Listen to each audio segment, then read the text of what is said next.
But I'd like to talk to you now about the new piece of music that you've composed, which is this symphonic tone poem, I suppose, isn't it? Well, it's always difficult to find a title, because I don't know enough about the forms of... I don't like to call it classical music, because it isn't. Classical to me suggests old, generally. So I call it orchestral, contemporary orchestral music. But, and I've totally lost the track. What was the starting point of it? The starting point of this thing was, as Sammy Kahn used to say, was the phone call. That was always the most honest answer, wasn't it? Which came first, the music or the phone call?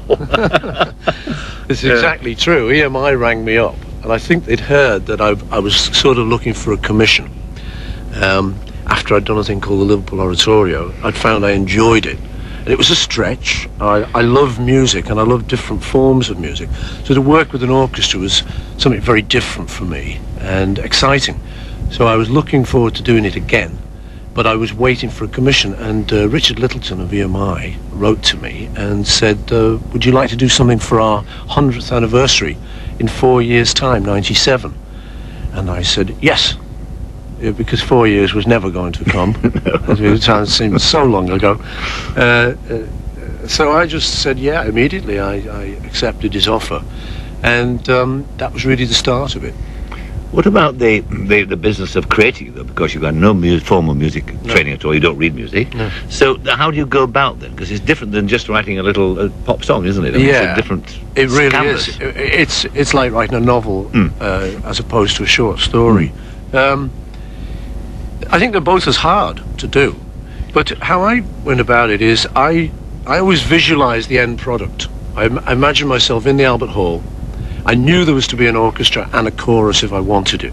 So I imagine myself there. I've got the program on my lap. And I look up. What do they do? What does this orchestra do? And I always just start there. So I thought, right, I'd like to start with a bit of a bang this time. The last one wasn't. It sort of crept in.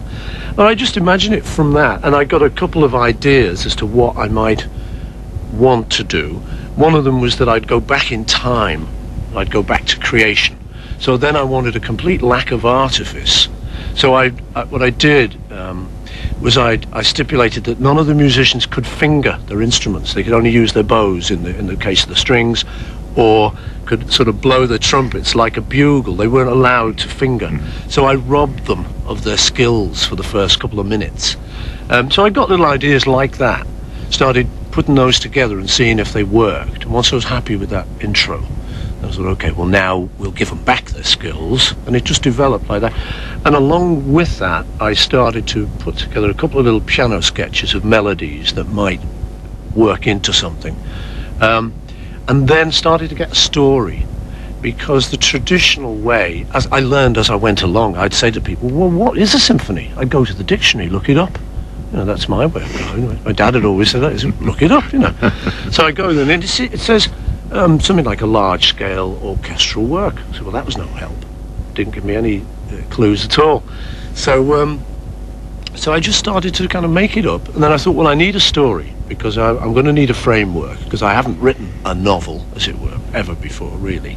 And the last time I did something similar was with Carl Davis, who was a big help in the structure of it all. So if I was to do it on my own, I got a story. So I started messing around, looking at Celtic things, and I got this title, Standing Stone. And I thought, well, that's symbolic of something very long-lasting, and it's also quite mysterious. I don't know why I love standing stones or these megalithic. I don't know why I like all that stuff, but I do, and a lot of people do. Why do they look so magical with a bit of mist around them and in the middle of a field?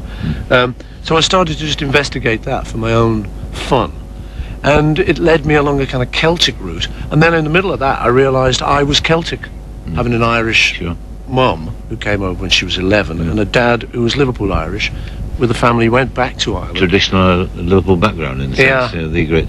All right, so this bit's called Celebration. From yes. Yeah, and this is just... This is the end. Well, this is right at the end, where we've come from creation, the ball of fire spitting through space. We've come through the whole story, and the hero and the heroine are finally in love and are married, and this is sort of their love song.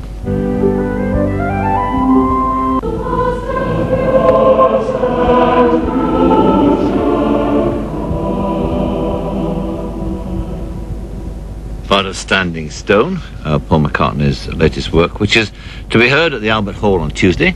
Yes. With full symphony orchestra, choir, and the whole works. Full Monty. And the CD's been released as well a couple of weeks here. And you tell me it's number 2 here, number 1 in America. That's right, yes. It must be very satisfying. It is great, yeah. You actually think, as we sit from New York to LA, Chicago to New Orleans, all those people. That's right. It's magic. Let's talk then a little bit about this book.